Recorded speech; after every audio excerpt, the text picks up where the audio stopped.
waan na mudate yookiin immoo waan narra gahe tokko har'a isinitti himuun barbaada jechuudha. Birrii hedduu dhabee jira, birrii hedduu nyaatameeti jira. Akkamittiin akkam birrii kana nyaatamee, akkamitti akkam birrii kana dhabee, akkamitti akka birrii kana eenyu akka narraa nyaate viidiyoo kana hanga dhumaatitti yoo daawwattan baruu dandeessan jechuudha. Isinillee irraa of eeggachuu dandeessanii isinifillee barnoota ta'a jedheetanii viidiyoo kana kanan qabadheetii dhufe jechuudha. Muddamtanii yaada irratti hin kennina. Viidiyoo dhaggeeffadhaatii xumuraa gamanumaan turtiin keessan viidiyoo waliin haa ta'u.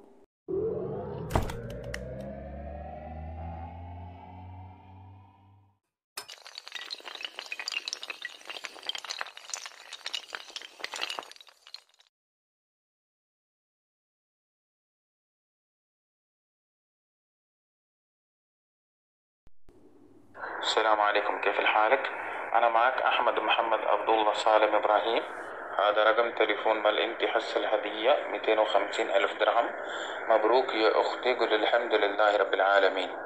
الحين أنت ترى صورة حوية، صورة عادي جوجل لوكيشن، وبعدين أنا أسوي لي ورقة، بعدين هرم إجي داخل البيت مال أنت هرم أعطيك هدية داخل البيت إن شاء الله. الشمع هركفوني جرى جرتو بك جرتين تنقيني واقعي إسني فابايدو egaa hanga dhuma qophiitti na waliin tura. waan namuudate waan narragahe isinitti hima jechuudha. waan baay'ee nama gaddisiisudha. warroonni sagalee kana afaan arabiffaa beektan ni beektanii, warroonni afaan arabiffaa hin beekne immoo maal akka namuudate yookiin immoo maal akka narragahe maal akkan ta'e maallaqa hangamii akka nyaatame isinittan hima jechuudha. kanaaf wanti ana narragahe immoo isiniif barnoota ta'a jedhee waanan qabadhee dhufeefidha jechuudha. kanaaf hanga viidiyoo kana xumuraatitti dhaggeeffadhaan affeerraa kooti. gamanumaan warroonni maatii koo hin ta'in gara maatii kootti dabalamaa. warroonni maatii koo taatan immoo yaada keessan koomentii irratti naaf qoodaa qiqamas yoo qabaattan akkasuma. egaa sagalee kana akkuma jalqaba irratti dhaggeessanii namni kun akkana jedheeti dursa kan sagalee naa erge jechuudha. naa kennaa baga gammaddee kennaa sii kennaa lokeeshiniin keenaa ergi, suuraa keenaa ergi, waan akkasii naan jedhee namatu sii fidee dhufa. waan akkasii jedhee sagalee naa erge jechuudha. yaa ta'u malee garuu ani dursa dhagahee waan beekuuf nama kanaaf deebii hin laanne jechuudha. obbolaan kan koo garuu hiriyoonni kan koo namoota lamarrallee 3-4 namni maallaqa irratti erganii maallaqa isaanii dhaban ni jiru jechuudha. namoonni hedduun yoo xiqqaate hanga diraama 2000 olii namni maallaqa dhabee jiran jechuudha. maallaqa haalli inni ittiin irraa fudhatu bifa kaarditiin jechuudha. tasumaayyuu jechi inni jedhu kun jecha dhugaa osoo hin taane jecha sobaa. maallaqa karaa maallaqa ittiin namarraa nyaatu malee maallaqa namaa kennu tokkollee hin jiru. kenninni namaa kennu tokkollee hin jiru. garuu haala kanaan maallaqa namarraa nyaachateedha kan jiru jechuudha. ani dursee osoo inni sagalee kana naa hin ergin dura TikTok irratti dhagahe jechuudha. yommuu namni barsiisu TikTok irratti illee YouTube irratti illee afaan Amaariffaatiin illee afaan Oromiffaatiin illee barsiifamaa yookiin darbaa ture jechuudha. ijoollee wanti kun irra gahee maallaqa isaanii dhabanii dubbachaatii turan jechuudha. dursa waan nagaheefanii gaafanni sagalee kana naa ergu waan haaraa natti hin taane jechuudha. oguma sanan blookii ofirraa godhee nama kanaan jechuudha. garuu immoo irra deddeebi'anii hiriyoonni kan koo erga nyaatamanii booda erga maallaqa isaanii dhabanii booda kan natti himan jechuudha. kanaaf warroonni hin beeknellee ammallee gaafa sagaleen akkanaa kun isin bira gahu shakkuu qabdanii yoo ofii keessanii waan akkanaa kanallee irraa hin beekne ta'e hiriyoota kan keessanii nama beektanii namatti dhiyaattaniin illee yoo mari'attan yoo gaafattanii irraa of eeguu dandeessan jechuudha. erga wanti tokko ta'ee booda namaan gaafa mari'annu furmaanni nuti arginu tokko hin jiru. maaliif ta'ee jira, nyaatamnee jira, dhabnee jira maallaqa keenya waan ta'eef osoo hin ta'in dura wanti kun maalidha jennee yookiin sammuu keenya keessatti itti yaadu. namni kun lafaa ka'ee gaafa ana nan beeku, an isa hin beeku, lakkoofsa koo bakka inni fidee hin beeku, nama haa ta'u seexana haa ta'u wanti nan irraa beeku hin jiru jechuudha. baga gammaddee lokeeshinii keenaa ergi, footoo keenaa ergi jedhee gaafa ani footoo kiyya nama saniif erguudhaan dura itti yaaduun barbaachisaadha. waan tokko godhuudhaan dura ariifachuudhaan dura jechuudha. maallaqa dabalataa arganna jennee kan harkarraa qabnu san dhabuu hin qabnu jechuudha. Haalli namni kun ittiin maallaqa namaa nyaachaa jiru warroonni maallaqa keessan dhabdanii ni beektu, warroonni maallaqa keessan hin dhabne immoo haalli inni ittiin maallaqa namarraa nyaachatii jiru jechuudha. Haala kanaan suuraa ni ergisiisa. Erga ijoolleen suuraa erganii booda waraqaa wayiitu jira jechuudha. Waraqaa san asirratti isinii baasuu hin barbaanne footoowwan ijoollee irra jira waan ta'eef jechuudha. Erga isa san ergee fi booda maallaqa gaafata jechuudha. Maallaqa isaan gaafata jechuudha. Maallaqni gaafatu suni kaardii bichisiisee ergaa jechuudha. Kaardii erganii fi ammas akkasumatti kaarduma kana dabalaa deeman jechuudha. Isaantu asii maallaqa baasaa jira malee inni achi wanti inni kennuuf tokkollee hin jiru jechuudha. Kanaafiyyuu hin soba malee jechi kun jecha dhugaa osoo hin taane jecha sobaatidha. Duursinee itti yaaduun barbaachisaadha. Maaliif akkana naan jedhe namni kun eessatti na beeka? Suuraa keenyayyuu erguudhaan dura jechuudha. Wanti akkanaa wanti sobaan namarratti hojjetamu kun yeroo baay'ee ni hojjetama. Viidiyoon irratti ni hojjeta. Namni irraa dubbata jechuudha. Erga maal taane erga wanti kun isaan mudatee booda jechuudha. Ani gaafan dura ofii kiyyaa dhagahu ofii kiyyaa dhagahee jira. Baradhee jira, soba akka ta'e mirkaneeffadhee jira. Nama kanaaf illee deebiillaan ani magataa kiyyaa bilookii godheera nama kana jechuudha. Garuu hiriyoonni kan koo nama 3 moo nama 4 akkas waan akkana erga ta'anii booda natti ergaa turan jechuudha. Ammas warroonni tanaan dura viidiyoo tanaan dura darbe hin argin yoo jiraattanii wanti kun soba irraa of eegaa maallaqa keessan nyaatamuu hin qabdanii.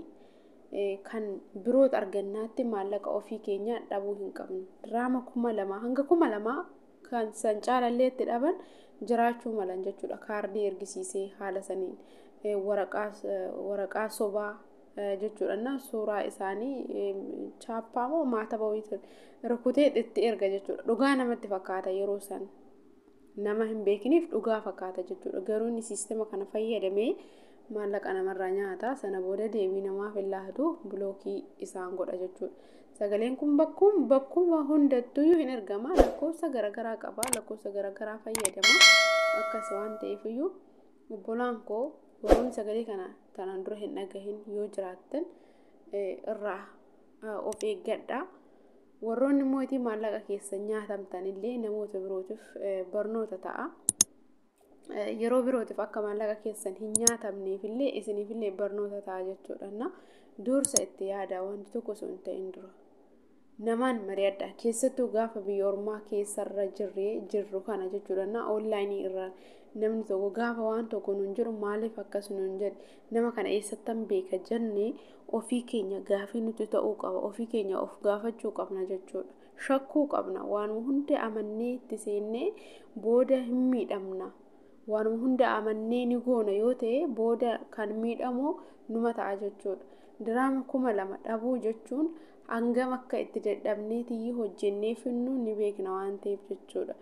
Dadhabnu mana arabaa keessatti dadhabne osoo hin jedhin osoo mataan illee nu dhukkubee hin ciisne hin boqanne hin jirnu jechuudha. Haala kamiin fuulli namaa nu garafee kan hojjenneetii finnu jechuudha. Kanaaf birrii kana immoo itti dabalata arganna jennee waan irgixanyaa ittiin ta'in tokkotti waan ittiin amanin tokkotti gaafa fuunetii maallaqa keenya erginu itti yaaduun barbaachisaadha. Guddaa argannaatti kan keenya kan harkarraa xiqqaasan dhabna jechuudha. Kanuma keenya kan harkarraa san qabanne kan alaallee barbaadudha malee kan keenya kennine alaa hin arganna jennee eeguun hedduu tokko namatti ulfaata. Ani viidiyoolee akkan irratti hojjedhu kana dirqamsiise hiriyoonni kan koo jechuudha. Namoo ijoollumti ani bilbilaan waliin haasa'u garuma keessatti waliin haasa'u erga ta'anii booda masii nyaatamnee jira masii akkana ta'anii jira. Dursa osoo isaan dursanii yookiin natti himaniillee jiraatan ta'e ittan himan ture jechuudha. Maaliif jennaan soba ta'uusaa waan bareef waan dhagaheef jechuudha. Osoo hin dhagahin maallaqa isaanii obboleewwan keenya nyaachitamaatiyyuu turani. Hin ariifatina waan tokkoof. Wanti tokko akkuma dhageessanii hin ariifatina.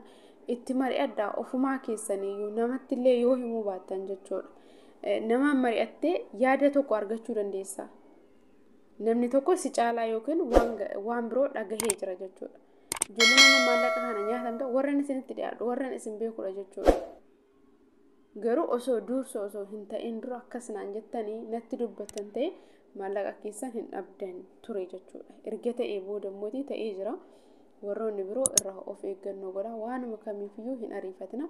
Keessattuu mootii wantoota kanaa wanta onlaayinii irraan deemu kana hin amaninaa tasumaayyuu jechuudha. Soba waan ta'eef eenyummaa keenya hin beeku, eessatti keenya hin beeku, lookeeshiniis erguun hin barbaachisu, suuras erguu hin barbaachisu jechuudha. Kanuma tarkaarraa nuti qabnu nugaa waan ta'eef jechuudha. Kan lafa kan gana harka keenya irra hin ga'in keenya jennee amannee keenya kennuu jechuun maal argisiisa? Sirriidha nu dabartii jechaadhaaf yookiin immoo waan fooyyee tokko arganna jechaadhaaf malee keenya san hin dhabna jennee hin goonu. Garuu immoo of eeggannoo taasisaan isiniin jedha obboloota kiyya. Viidiyoon guyyaa har'aa qabadhee dhufe kanuma fakkaata. Ammas irra deebiidhaan warroonni chaanala kanaaf haaraa taatan subscribe gochuun gara maatii kootti dabalamaa. Warroonni maatii koo taatan immoo yaada keessan koomentii irratti naaf qoodaa. Dogongoras yoo qabaadhe na sirreessaa. Qeeqamas yoo qabaatan akkasuma yaada keessan naaf barreessuu hin dagatinaa. Warroonni na cinaa dhaabbattanii sheeridhaan koomentinaa gochuudhaan na jajjabeessaa na gargaaraa jirtan guddaan isin galateeffachuu barbaada. Galatoomaa naaf jiraadhaa. Bakka jirtanitti fayyaa argadhaa, umurii dheeradhaa, guddaan isin galateeffadha. Hanga viidiyoo birootiin walitti deebinutti nagaan naaf turaa.